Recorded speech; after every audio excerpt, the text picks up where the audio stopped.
Hola oyentes de Radio Sefarad, volvemos a encontrarnos con Pablo Dreisig para seguir poblando de libros nuestro anaquel de filosofía judía.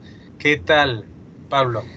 ¿Qué tal, querido Jorge? Sí, efectivamente, hoy vamos a poner o a colocar eh, un libro en español que fue traducido al español, que en mi opinión es un libro fundamental que forma parte con otros libros, que puedo mencionar algún otro, eh, para acercarse, digamos, a algunos aspectos centrales del pensamiento judío. Eh, y comenzaría, bueno, podemos comenzar entonces con el objeto, ¿no? Con el libro en sí mismo. El libro, el autor es un scholar, un estudioso británico, eh, Gabriel Josipovich, pero que para identificar y si uno quiere buscar libros de él, vamos a convenir en decir Josipovici con B corta y C. Y y el libro lleva por título El libro de Dios, nada más y nada menos, y como subtítulo Una respuesta a la Biblia. Es un libro gordo, tiene 513 páginas, está editado por Herder España, en Barcelona, en el año, mi edición por lo menos es de 1988, la consecución por el libro, la persecución del libro, la búsqueda del libro, eh, es muy dificultosa en Latinoamérica. Es un libro que no está casi disponible.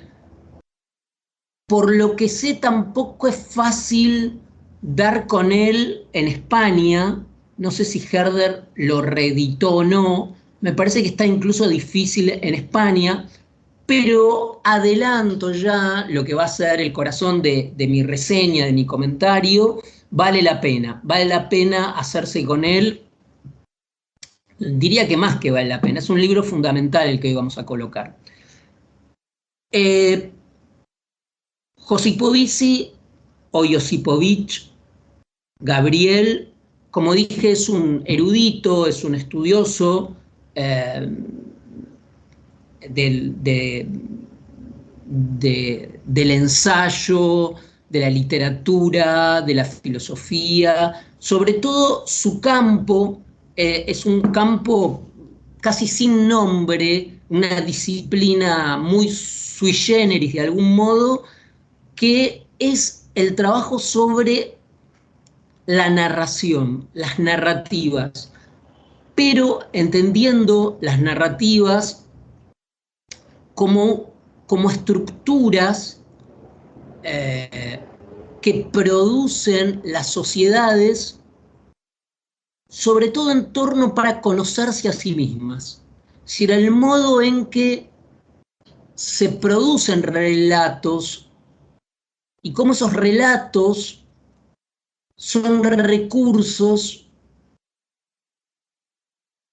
a los son recursos que nos permiten el autorreconocimiento, saber quiénes somos o explicarnos a nosotros mismos.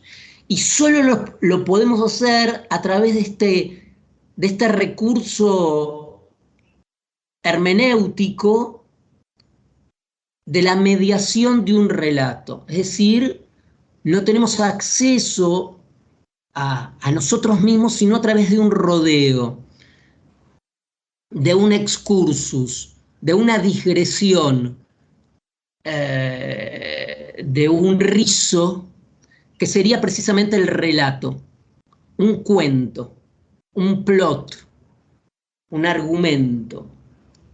Y es desde ese lugar que el acercamiento al Tanaj, al texto bíblico, de Josipovic no va a ser el alágico, normativo, menos aún teológico, sino precisamente tomar la Biblia hebrea como una máquina de relatos, como una fábrica de historias, pero con notas distintivas que la alejan de la otra gran forma de producción de relatos que tendría su casa matriz, por decirlo de algún modo, en Atenas. Vale decir que lo que va a hacer nuestro autor es capturar, identificar cuál es la modalidad propia que nos ofrece el texto bíblico para armar historias.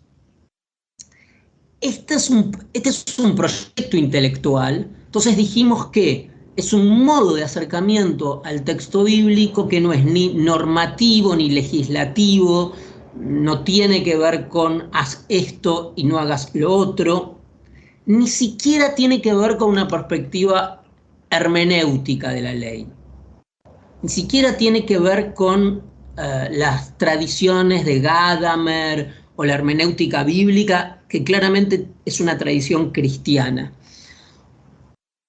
sino que tiene que ver con el plot, con el argumento, tiene que ver con formas de contar. Por ejemplo, nuestro autor da el ejemplo de José y sus hermanos. Bueno, ahí tenemos un modo en que ciertos recursos literarios, ciertas figuras retóricas como la anagnorisis o la peripeteia, que son modalidades griegas de referirse a estas estructuras, están funcionando. Por ejemplo, el modo en que en la Biblia hebrea aparece el desenlace de la historia. De esto habla la anagnorisis, es precisamente un reconocimiento que lleva al desenlace de la historia. ¿Cuál es el reconocimiento? Cuando José les dice a sus hermanos, yo soy vuestro hermano que vendieron. Es decir, esa forma de crear expectativa en el lector, esa forma de que tanto el lector como los personajes descubren un dato que invierte la historia, o por lo menos que a partir de eso va a crear un punto de inflexión, es una característica, por ejemplo, del texto bíblico hebreo, del Tanaj. Otro ejemplo más, el ejemplo, por ejemplo, de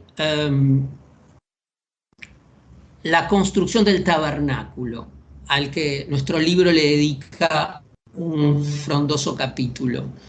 Lo que invita a pensar el autor es que la construcción del tabernáculo y la construcción del arca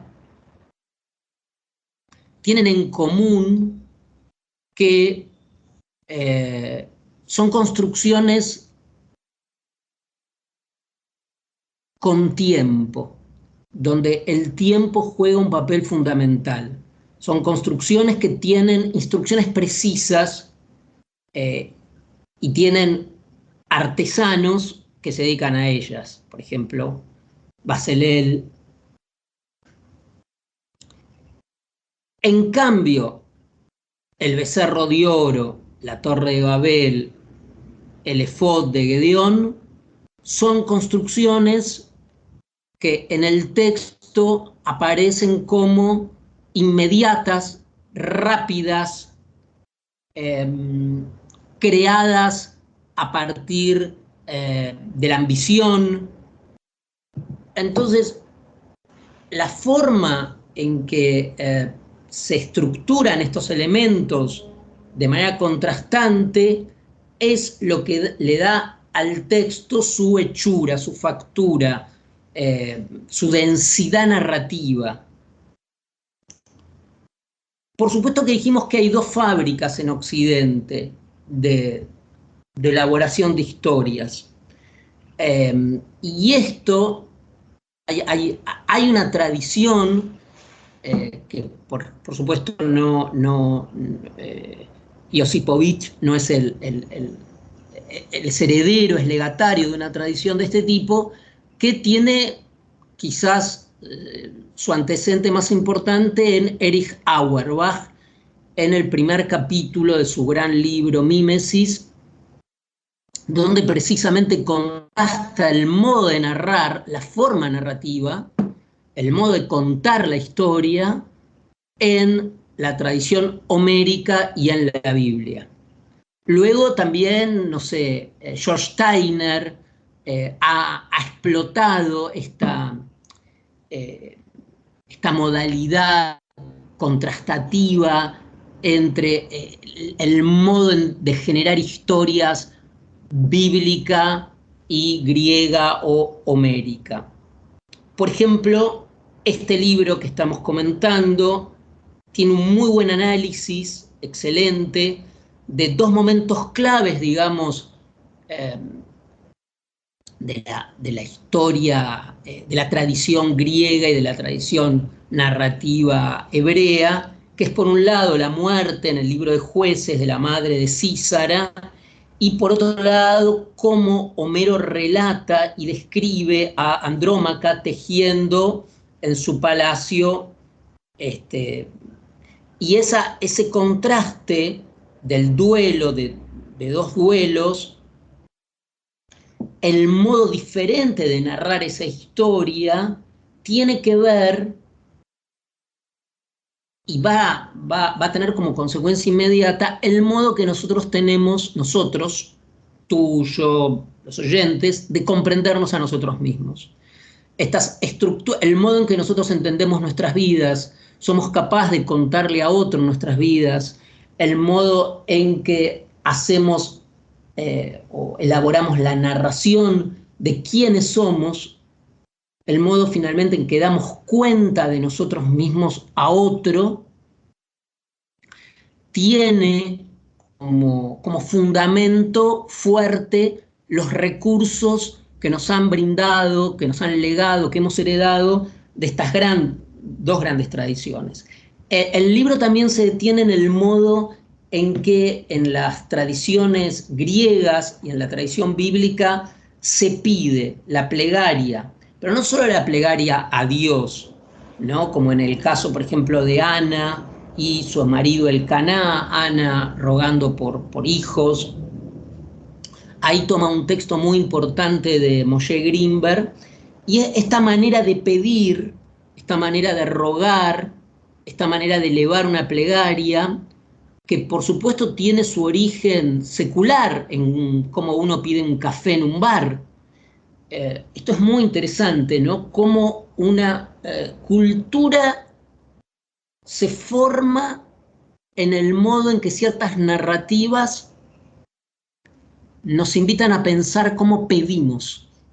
Es decir, esto que aparece sublimado, que aparece elevado como una plegaria a Dios, secularmente nos muestra el texto, tiene su origen en cómo pedimos algo, desde cómo le pide el vasallo a su señor, a cómo pedimos nuestro por favor, querría un café en un bar. Eso es muy interesante. De modo que este acercamiento, si ustedes quieren, agádico, decía, no alágico, tiene por supuesto un ethos, tiene una ética, que generalmente está en tensión en el texto bíblico, entre lo que el texto bíblico ordena hacer o prescribe la visión estándar cristiana y también positivista es que el texto bíblico está dominado por la ley, que es la figura que pregna todo. Pero cuando vamos a las historias, cuando hacemos este acercamiento que hace Josipovici en el modo de narrar, en lo que se nos cuenta, permanentemente nos encontramos con una eticidad alternativa. ¿Qué eticidad se puede desprender de la conducta de David? Que está plagada de deseos, de triquiñuelas. Y si hablamos de triquiñuelas, engaño, Jacob es un personaje que son todas, que es pletórico de historias de engaños. Entonces ahí la comparación es con Odiseo, ¿no? ¿Cómo funciona el engaño? ¿Cómo funciona Jochmah, la habilidad, cierta sabiduría, pero que es una sabiduría de resolver situaciones dentro de una historia? Bueno, esta es, yo creo, el gran valor de este libro, un poco sustraerse al agobio de las lecturas normativas, legalistas, incluso las lecturas teológicas. Acá no hay problemas teológicos sobre la existencia de Dios o la naturaleza de Dios, sino que tiene que ver con el texto bíblico como un texto con historias. Finalmente, Jorge, algo más sobre el autor, sobre Josipovici. Es miembro de la Academia Británica y de la Academia Real de Literatura, fue profesor en Oxford, y aparte de este libro, que para mí es el más importante de él, que editó Herder, que yo invito a que los oyentes también puedan disfrutarlo. El autor también ha publicado diversos ensayos en el Fondo de Cultura Económico de México, que creo que ahora se llama Turner, no, algo así, pero es el famoso Fondo de Cultura Económico de México, en la editorial. Ha publicado novelas muy interesantes en una editorial de Barcelona que se llama Rayo Verde. De modo que, bueno, colocamos este libro que, por supuesto, recomiendo a los oyentes. Pues nada, con esta recomendación vamos a despedirnos hasta la próxima entrega de este Anaquel con libros de filosofía judía, con la voz de Pablo Dreisig. ¿Qué tal, Pablo? Hasta la próxima. Hasta la próxima, Jorge. Muchas gracias. Por favor.